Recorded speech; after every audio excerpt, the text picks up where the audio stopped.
สวัสดีครับ สวัสดีปีใหม่เมืองเจ้าไอมาริโอ สวัสดีครับน้องจ๋า เนี่ยมาฮอนแต่ฮอนว่าไอมาริโอ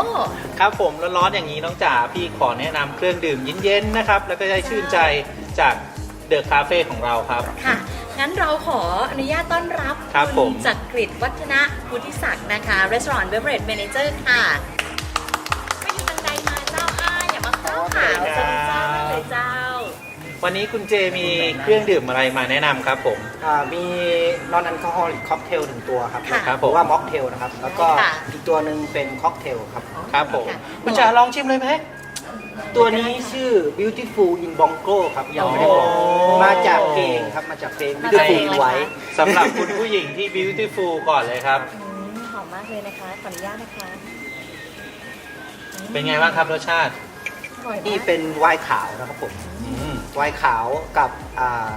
อินฟิวรสไซรัปนะครับผม ค่ะ ครับ แล้วก็มีเฟสลามสควีทก็คือ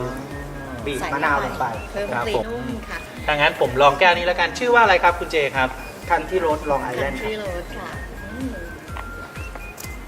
เป็นวัตถุดิบจากรอบๆโรงแรมหรือว่า สุดยอ โล ด คอล เลยครับ อินเดียน local ingredient ก็แล้วก็สับปะรดสดนะครับผม อืม ใส่ลงไปแล้วก็ ครับ มีของพวกน้ำผลไม้ตระกูลซิตรัสครับ ครับผม เครื่องดื่มก็น่าดื่มขนาดนี้แล้วอาหารจะ และ เป็น อาหาร ยังไง จะข บ้าง นาดไหน เดี๋ยวเราไปพบกันกับอาหารจากเชฟใหญ่ของเราประจำเดอะคาเฟ่ภูสวีทเชียงใหม่ครับ ค่ะ ขอบคุณมากค่ะ คุณเจ ขอบคุณครับคุณเจครับ พบกับพวกเราอีกครั้งหนึ่งนะครับ ค่ะ ที่เดอะคาเฟ่ภูสวีทเชียงใหม่ ภูส ค วี รั ท บ เชียงใหม่วันนี้เรามาในบรรยากาศที่สบายๆนั่งกับพื้นนะคะ ครับผม ต้อนรับสงกรานต์ ครับผมเซตนี้ ค่ะ เรียกว่าเซตอะไรครับคุณจ๋า ตอน ครั นี้ บ จะเป็นเซตขันโตกค่ะต้อนรับเทศกาลสงกรานต์ของเรา เพื่อไม่ให้เป็นการเสียเวลาเราข ใช่ อเรียน ครับ เชิญเชฟนรินทร์ปันตาค่ะ ครับผม Executive Chef ค่ะ เชิญเลยครับ สวัสดีค่ะเชฟ สวัสดีครับ ค่ะวันนี้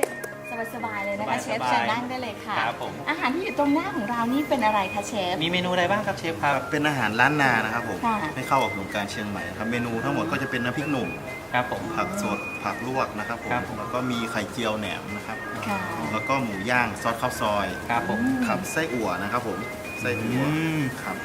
น่าทานมากเลยค่ะ ว้าว ครับแล้วก็ผัดเห็ดออเรนจิครับผม ครับผม โหระพา